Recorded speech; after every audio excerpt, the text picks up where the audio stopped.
Cecil, because we're live, we get this, and we also get this.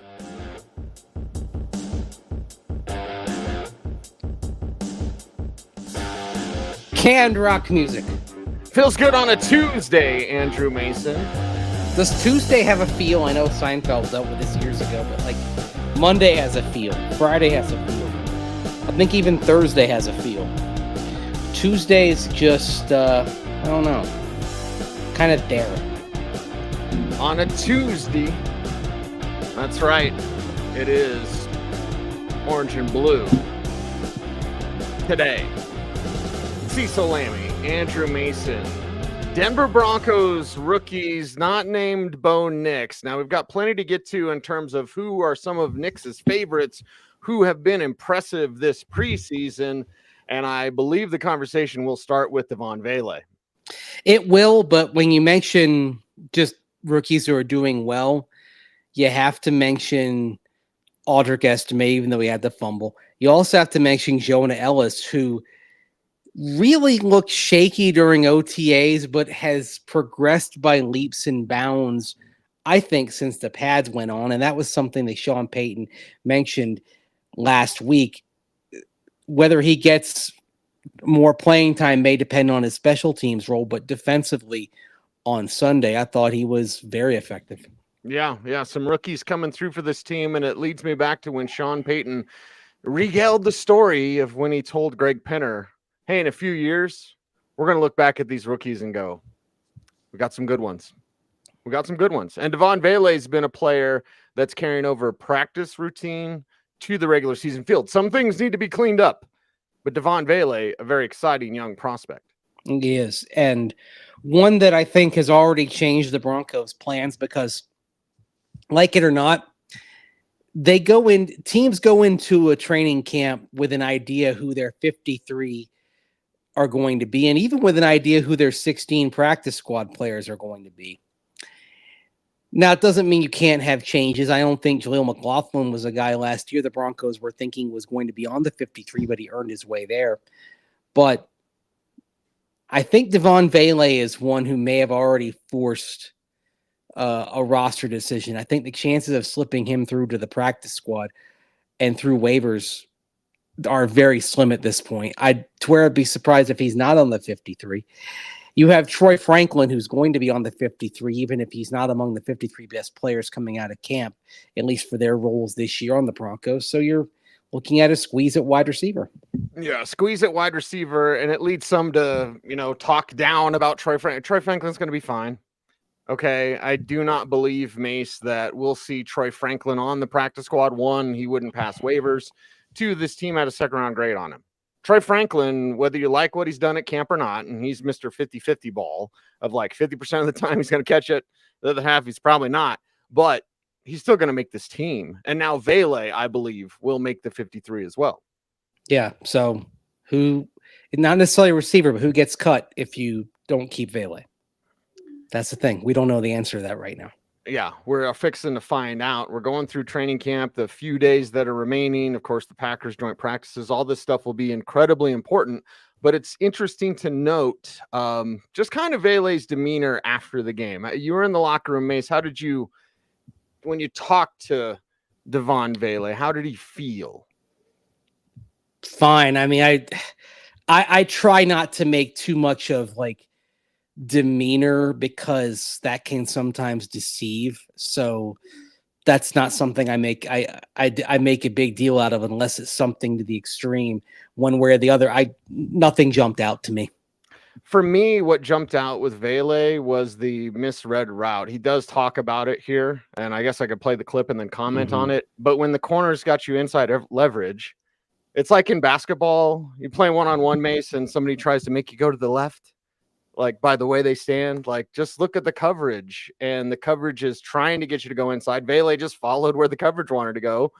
Bo threw it, the fade on the outside. So learn some things. Here's what Devon Vele said about how he's got to clean up some of his mistakes? I want to watch the film first, but just little things like me and Bo had a little miscommunication on the fade route, different releases that I could work, getting cleaner out of my breaks, things like that, and just letting the game come to me and not trying to rush everything. Yeah, I like that. I like that answer. I do too, although I think the more interesting answer he said is when he was asked about kind of drawing pass interference penalties. We have that one. That's also something the kid did well against the Colts. Here's Devon Vele. I'm just trying to, the ball was up in the air, and I knew it was going to be a hard play to try to make, so I was just trying to make a call and jump back into the DB because he wasn't looking at the ball, so I knew I could get something off of it. It's almost like you wrapped your arms around him there. Yeah. I had to play a little bit of flopping there a little bit to try to get the call, but it worked out in my favor. Okay.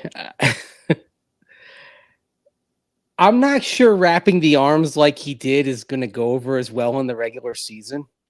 Right. I mean, when it happened, the call was defensive pass interference, but I'm like, if you're not careful with that wrap, you're going to wrap your way into offsetting penalties in that scenario, or wrap your way into an offensive pass interference penalty. So like he did say a moment later, like he was trying to act like he was going for the ball, but like if you kind of like he moves his body back, but he just puts the arms around him. I mean, it was actually kind of funny to see a play that ended like that, but it turned out to be a penalty on the defense rather than the offense. You got to be careful with that. Yeah, you got to be careful because the regular season refs might not let that happen, especially if you get a reputation as a flopper. But that was the veteran thing that he kind of knew, Mace. And he's an older player anyway because of his mission. But that's why his route, when you have inside leverage, that's why I was like, okay, but you should be mature enough to know that. But I guess he's working on his releases. It's what he said in the interview clip we just played. Yeah, I mean, there's work he needs to do. I mean, it's wild to be talking about a player at the age of 26 turns 27 in December and say, okay, there's things that he's working on, but that's the way it's working for Devon Vele. It's just I do wonder also with him, if not that he's thinking about his age, but if he feels kind of an urgency with it, turning 27 this season, knowing that there are only so many spins, as it were, and he's out there making his debut at a point of his life where a lot of guys in the NFL have played 4 or 5 years. Right. I mean, this is more so than Garett Bolles. I mean, Garett Bolles turned 25 during the months leading up to his rookie season. And Vele is going to be 27 by the end of his rookie season.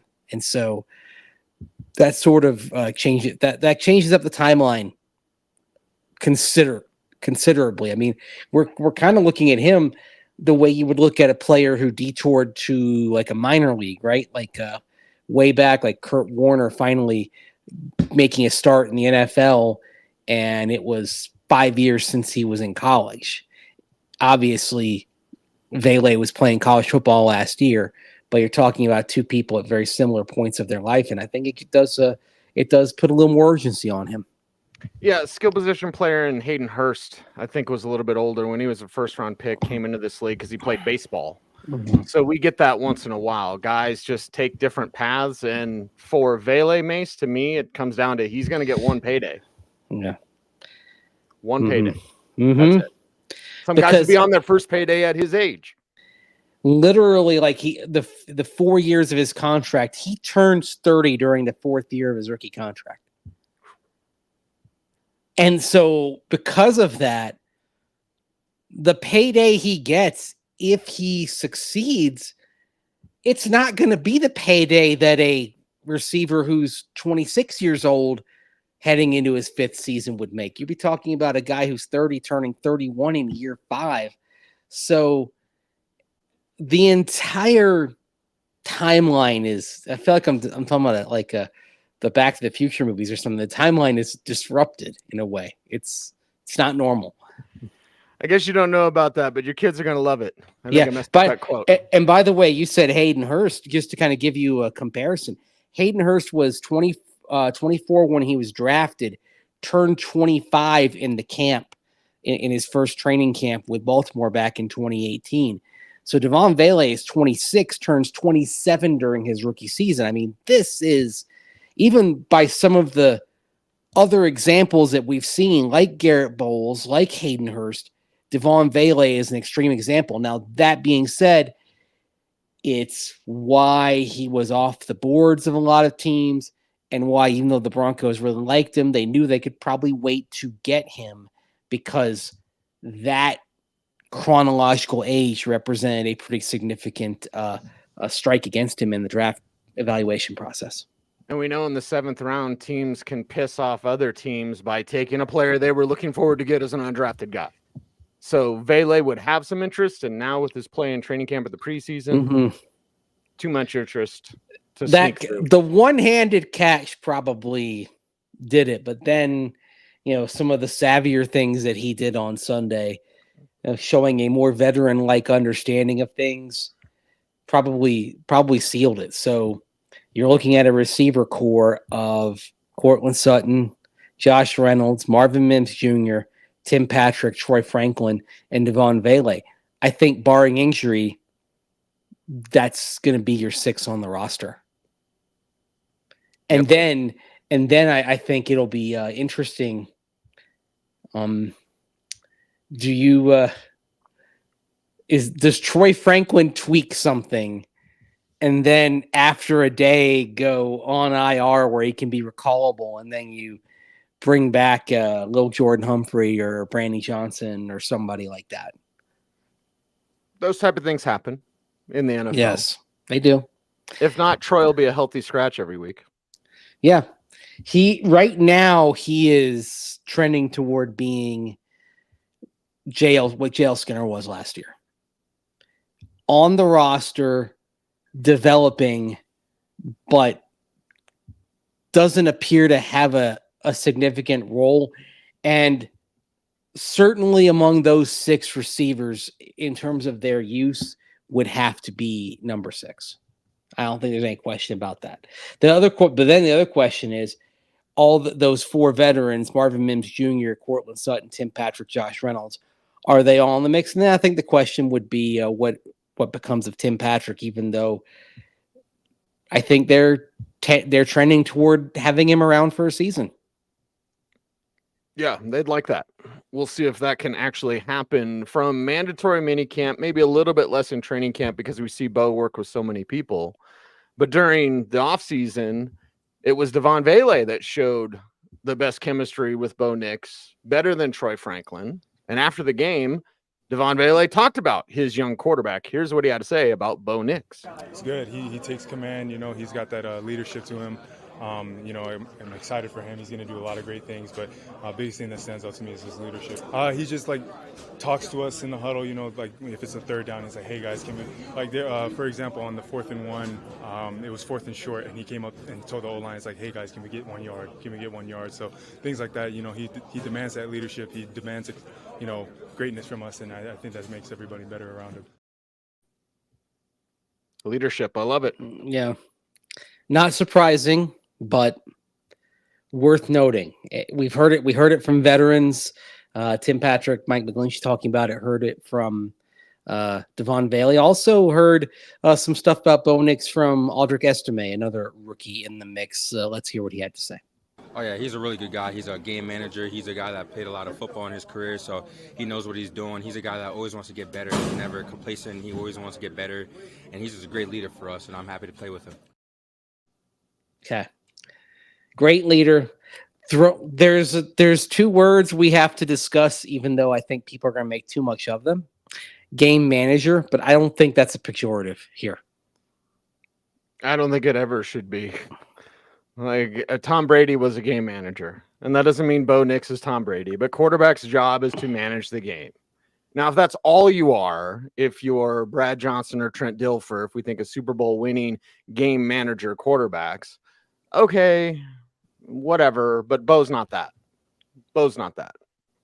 Yeah, I mean, I think there are areas in which he can improve, but I don't think you're gonna see a guy who strictly is just taking the short stuff. I mean, would a game manager make a pass like the one we discussed to Courtland Sutton? His first completion where he's moving to his left, throwing off platform, locating him near the sideline and throwing a dart. That's not a game manager type of pass. Right. So, it's not just the dink and dunk. There's so many misconceptions with Bo that I feel you and I rail against, but they're still out there for some. Like, he's just a game manager. He's just a dink and dunk. Like, all right, he's not those things. Watch closely and watch the film. What do you think of some out there on the film kind of going for the contrarian viewpoint? I did retweet JT O'Sullivan, who I think is the best when it comes to quarterback analysis. And there's a lot of things he brings up that are correct. I don't necessarily think for JT to be contrarian, but just his eyes told him, like, this kid was throwing off his back foot way too much. And I would say the Dulcich throw for sure, because he didn't need to. Other times I wasn't bothered as much by Nix's footwork. And you and I have seen him plenty, whether it's on film, Senior Bowl, or in practice. His feet aren't a problem.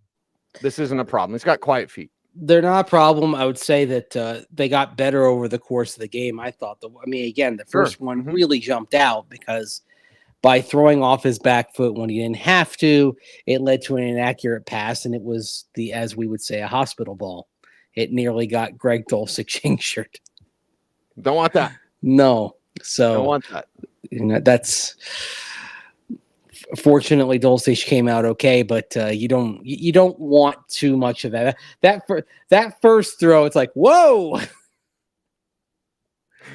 That was different. It's fortunately we don't judge based off one throw, one play, one moment. And fortunately, it did get better. I mean, he started off with 2 incompletions, and then he was 15 for his next 19. I mean, one of them was they called it a drop for Jaleel McLaughlin, but I think that was more on Bo because you can't throw a screen pass like that. That's right. Just, that's it. It's one of those things. Like it's a Jaleel drop, but I don't think it's a fair drop. Like Samaje Perine's drop from Jarrett Stidham. That's a drop. I mean, that's a drop, and of course, end up an interception. I don't think Jaleel's kind of went into the same category at all. No, and I feel Bo will clean that up. We've seen that enough on screen passes, at least. Audric Estime, did you see enough to where you feel confident if they don't keep Samaje Perine that he can be the first and second down back and be pretty effective? Not as much as I needed to see. Now, it's the first preseason game. There's plenty of time left. Excited about Estime as a power runner. But like Javonte, I don't think we saw enough. We didn't see enough of that instant power. And I don't think even on film he had instant power. I think he has build-up power, which is different for a big back. So give him a runway, and he can be tough to bring down. But when he has to kind of push with no runway, that's where we see him run into problems. It's also got to be a big runway as well, whereas Jaleel needs only a small crevice. It's body type, but it's also quickness because he can dart through that hole in a way that Audric Estime can't at this point.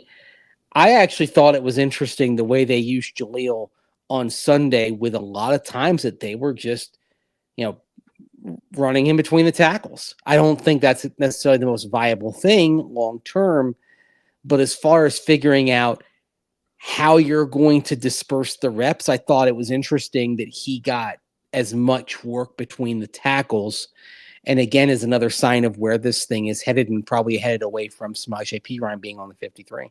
Yeah. And with Jaleel, I'm happy you got that because he needed to prove that. Like you said, it's not what you want him to do all the time, but he's got to prove he's not just going to bounce it outside as a speed guy. You've got to be inside out as a runner, get to the linebacker level. That's when you can hit the corner store. Well, the other thing also is like sometimes that's where the crevice is going to be. So you don't want to turn down 7 yards up the middle to try to bounce it outside where maybe you have a chance of breaking it off, but you've got at least a 50% chance of getting stuffed or, losing a yard even. So sometimes you just have to take what they're giving you. And if the crevice is there, but if the crevice is there in the A gap, then that's where you go.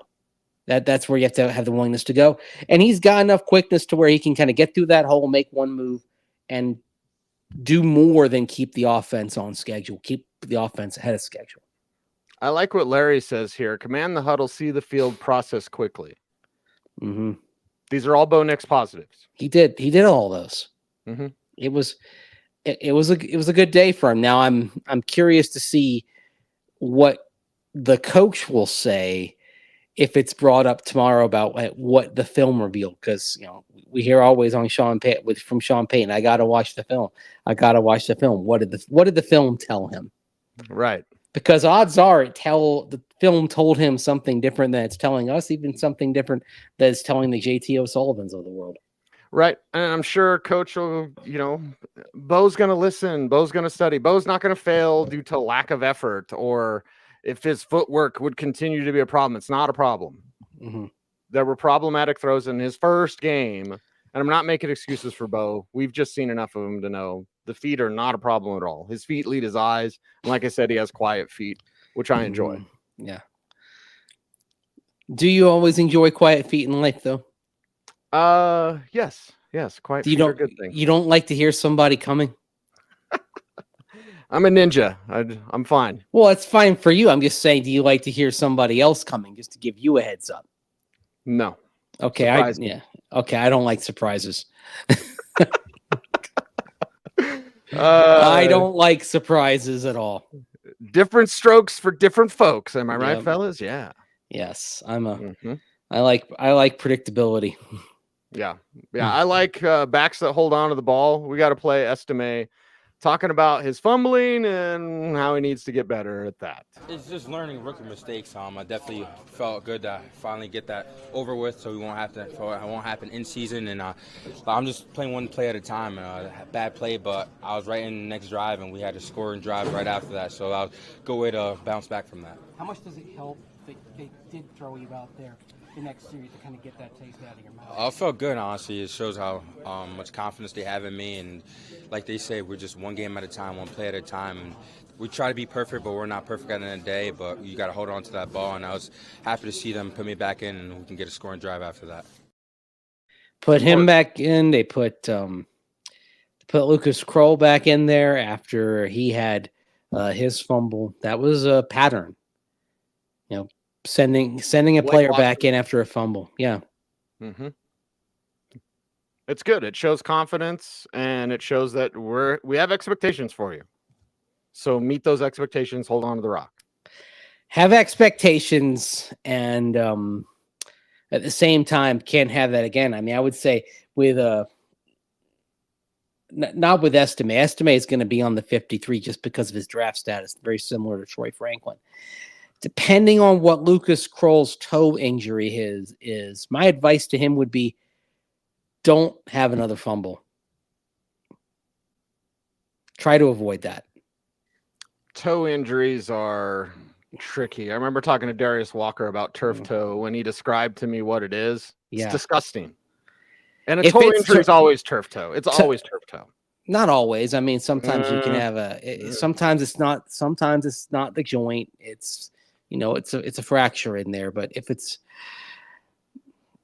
a joint, you're probably talking about, if it's turf toe, you're probably talking about at least the end of the preseason, and probably on the 53 for a day and then the IR if it's turf toe.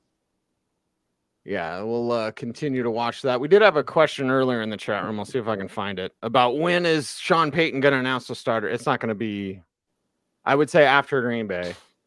After Green Bay. Tomorrow.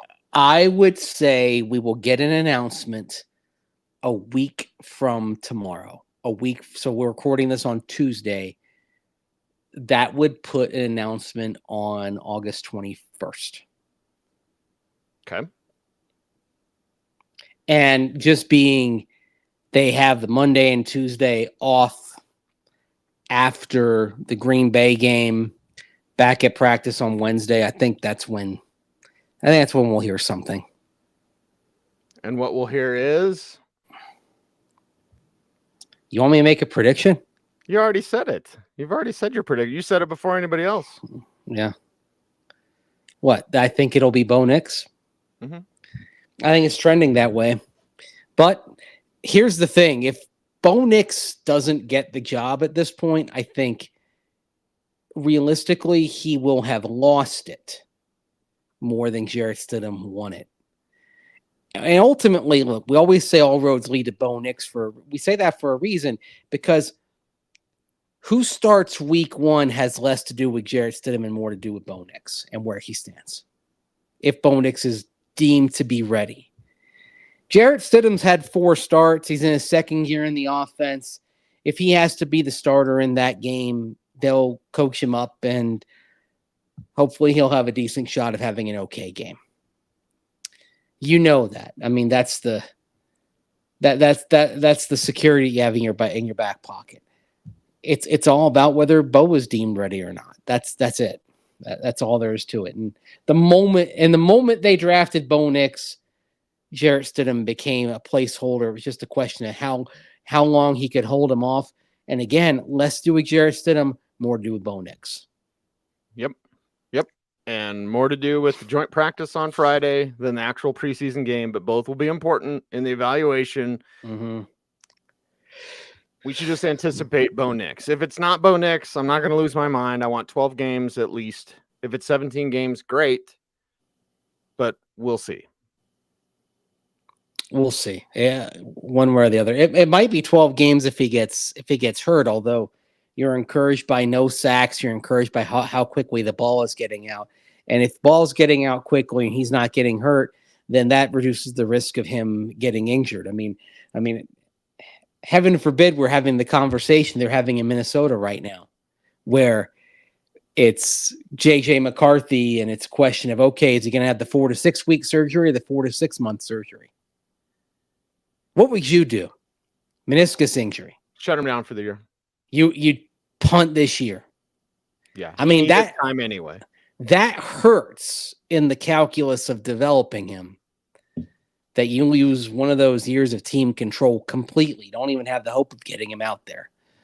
I mean, Vikings are having a pretty awful summer.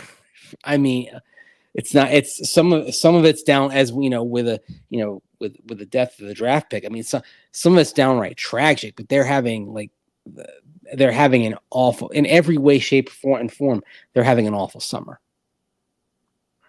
And it just shows how quickly your plans can change and your expectations can change. I mean, I don't think the McCarthy injury affects their win-loss total for the year as much as the other things that have gone on.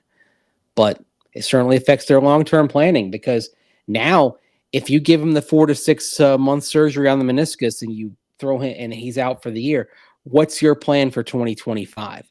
Is it, we're going to start JJ, or do you have somebody else in there just in case? Do you bring back Sam Darnold? Depends or what on how he plays during the year. If Darnold plays well, he plays himself into a big contract. He's not coming back. If he plays poorly, then it might be, we just want to move on to somebody else. Yeah, they're in a tight spot right now. And they kind of did it to themselves. They could have had Kirk Cousins back and they let him go. So, yeah. So there you go. They'd seen enough of Captain Kirk. It was time. It'll get you so far, They wanted to change up. We'll see what they do. And then we'll see what happens with Bo Nix. I've compared all the rookie quarterbacks in their debuts. I think Caleb Williams was the best. I think Jaden Daniels in his brief appearance was probably second. Bo would be third, a close third. Maye's pretty far down there. Of course, he didn't do much. And then JJ threw a pick and then, of course, got hurt. And then Penix can deal. Penix was pretty good. So Penix would be right there around Bo's level in terms of what he did. I'll have that at denversports.com. So make sure to sign up for our Denver Sports Daily and all that good stuff. Okay. I've seen some conflicting reports on Drake Maye in practice this week. So, I mean, like there's one today. This is from Mark Daniels of Mass Live covering the Patriots. Sacked 5 times on his last 6 dropbacks to end practice. He's not in a great situation. No, he's not in a great situation, and unfortunately, and this is one thing I don't like to do the parallels for the North Carolina quarterbacks too much because Drake May and Sam Howell are two different players with two different skill sets, but they share one thing: hero ball. Mm-hmm. And hero ball means you're moving around and you end up taking sacks that you shouldn't take. You're holding it too long. You're waiting for something to get open. You're buying time. It's a little bit of the Russell Wilson thing. That was Minnesota's ultimate sin. It was not trading up for Drake May. Now, New England was not going to move off the pick. Yeah. As I had learned, and it was different from January. January, they were thinking Michael Penix at the end of the first. Obviously, that wouldn't have been there. But when I told Adam at the owners' meetings, I saw Schefter and I said, hey, New England is saying they are not moving off Drake May. And I didn't know what to believe because New England guys never talked with Belichick. They wouldn't even say good morning unless I was with Jeff Legwold. Legwold's the key because Leggy talks to everybody. So now with New England guys talking, I was like, do I need to believe this? Well, believe it. They weren't going to move off Drake May. Terrible spot for him. Terrible. Yes. Because you look at a team and if they're ready for a quarterback. I mean, I know there are people in Broncos country that may disagree with this, but you had a really good offensive line last year. And because of that, you actually had the infrastructure to be ready for a young quarterback to give him the best shot. This is not like I know a few years ago, he would have gotten killed. Bo Nix isn't going to get killed back there.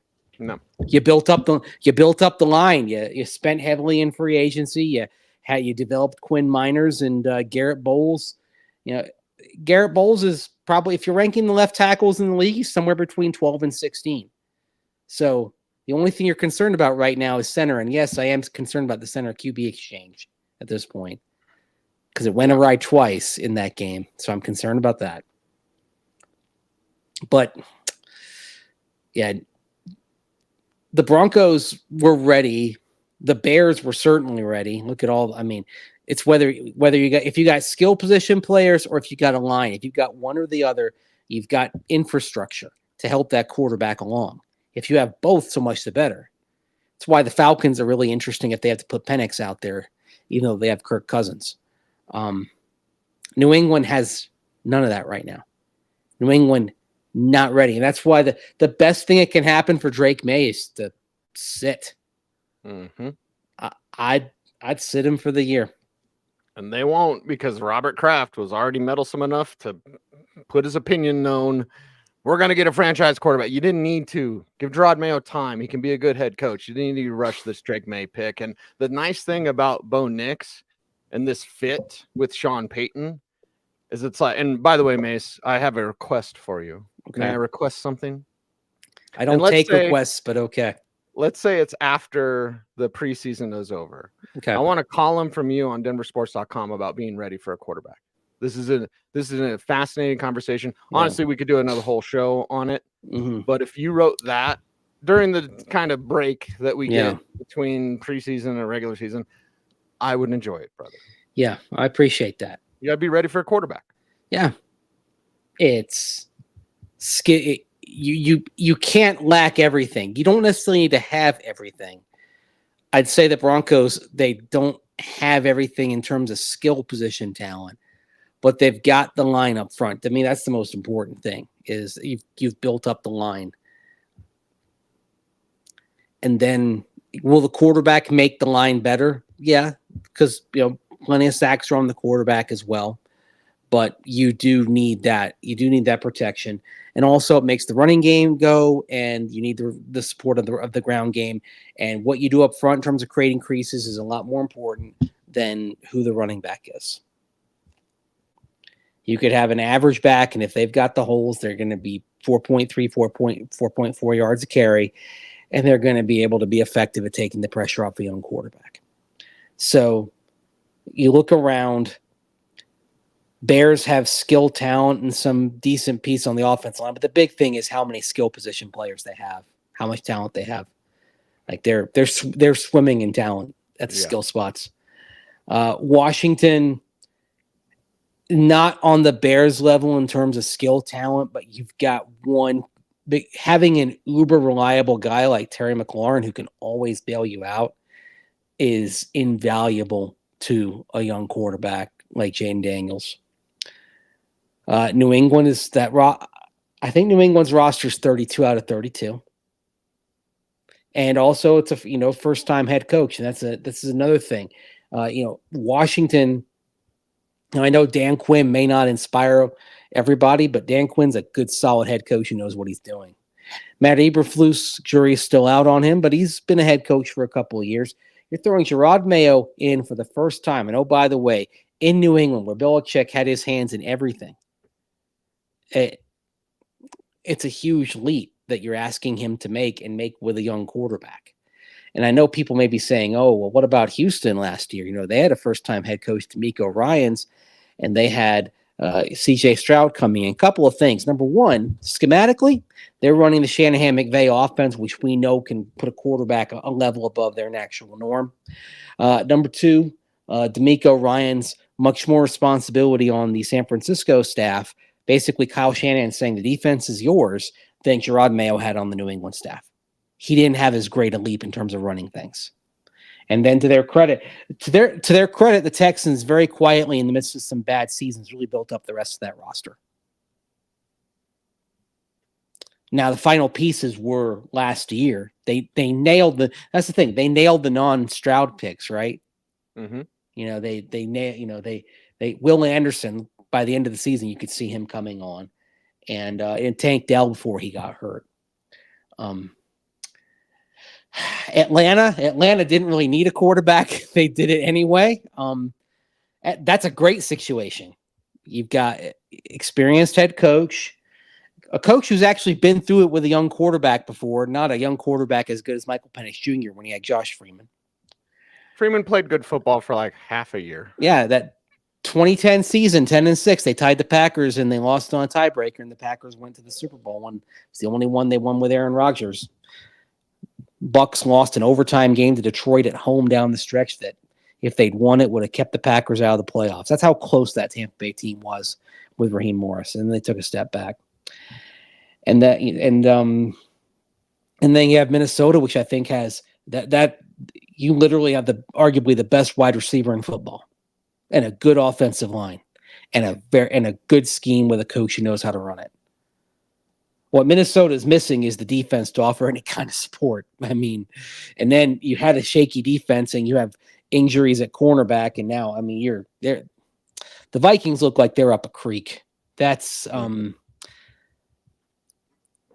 looks like a fourth place team to me in the NFC North. And I don't know if you got to catch the Raiders as they continue to battle out Gardner Minshew and Aiden O'Connell, but Denver doesn't look like a fourth place team. And what's going on with Justin Herbert, I'm not saying they'll finish second in the AFC West, but the opportunity's there now with Herbert banged up. Mm-hmm. The Harbaugh effect is going to be tested in LA because there are a lot of things going wrong with the Chargers right now. And it's not hard to squint and see second place. But is that going to be enough? I think if this Broncos team is going to be pushing for the playoff conversation, I think they got to sweep the Raiders, sweep the Chargers, and probably take 3 out of 4 from the NFC South, which would mean you have to beat Atlanta or Tampa Bay. And because it's going to be tough to get one from the AFC North on the schedule. That's a bad draw. An entire division of teams that were all above 500 last year, and one of the teams down at the bottom was without a starting quarterback, Joe Burrow, who's back this year. I think they're all good. I think they're all going to be winning teams again this year too. Oh yeah, yeah. Top to bottom, that's as good a division as I've ever seen. Actually, I'd say who would you say the worst team is right now? Oh geez, Cleveland. Just because I don't like Cleveland. And Warren Sharp put out, I believe it was Warren Sharp. I'm trying to find it that's right now. That's a fourth place team that should still win 10 games. Yeah. Yeah. Warren Sharp put it out there, and I guess maybe I didn't like it on Twitter. But anyway, about like the divisions with the highest win percentage. AFC West is number 2. Number 1, AFC North. Is that going to be the first division that sends all 4 teams to the postseason? It could be this year. It might be. Now, the reason why it might not be is because they will beat each other up. And that's how you end up with somebody winning 9 games and losing on a tiebreaker. But if today, like, who are the 7 best teams in the AFC? I'm not sure all 4 of them are in there, but because you'd say, I mean, Kansas City, Houston, Buffalo. Would you say Miami maybe above the worst of the AFC North? Probably. Yeah. But I think it's dead even. You could basically say, like, it's the top. Put it this way: top 8 in the AFC, 4 of them are in the North, and they're all on your schedule. Yep. Good luck. Yeah. By the way, I found it. Best division in the NFL percentage in non-division games since 2020. AFC North is 62%. Oof. AFC West is 52%. By the way, NFC West is second, 54%. So 62% of non-division games. Wow. They kill you. They crush you. They absolutely do. All right. Yeah, good luck. Good luck indeed. All right. There we go. Mace, it was a good one, buddy. It was a good one. Likewise. Always a pleasure. All right. How do they help us out on YouTube? Like. Comment. Share. Subscribe. Hit that notification bell. So that you never miss a vid. That's right. He's Andrew Mason. You follow him on all the socials at Mace Denver. I'm at Cecil Lammey saying OBT's a BFD. Thanks for watching. Stay tuned, and would you please stay frosty,